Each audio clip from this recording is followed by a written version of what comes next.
Click cell G1 and type change and then press enter.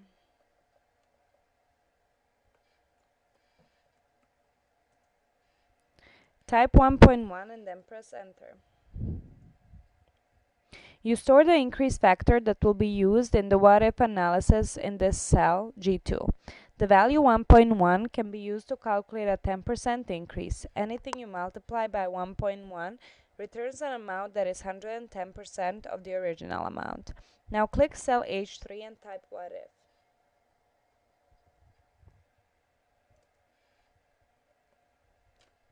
And then press enter. In the cell H4, type equal.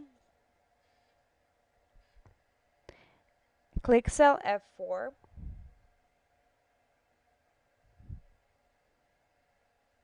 Then type multiply sign. And then click cell G2. Then enter button on the formula bar. The result shows 28,250.06 or 1. And it appears in H4. This value represents the total annual expenses for Australia if there is a 10% increase. You want to perform a what if analysis for all the TOR countries. Drag now the fill handle from cell H4 to cell A11.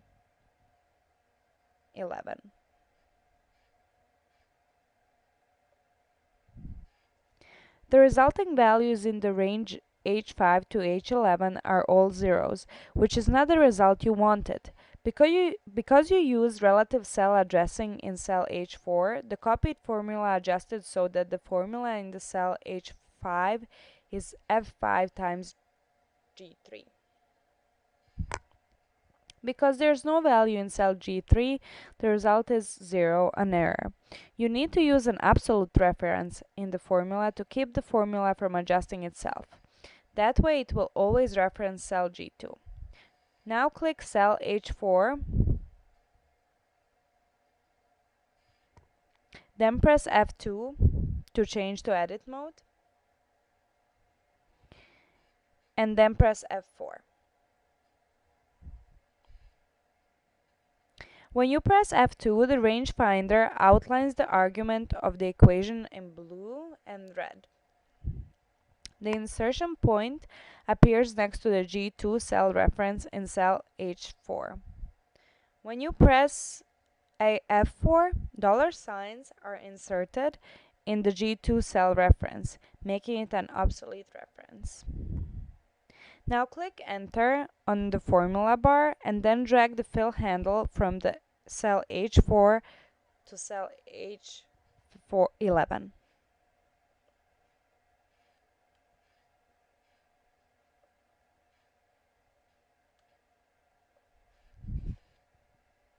Because the formula correctly contains an absolute reference, the correct values for a 10% increase appear in cells H4 to H11. You know now that you see what a 20% increase in expenses look like. Click the cell G2 and type 1.2.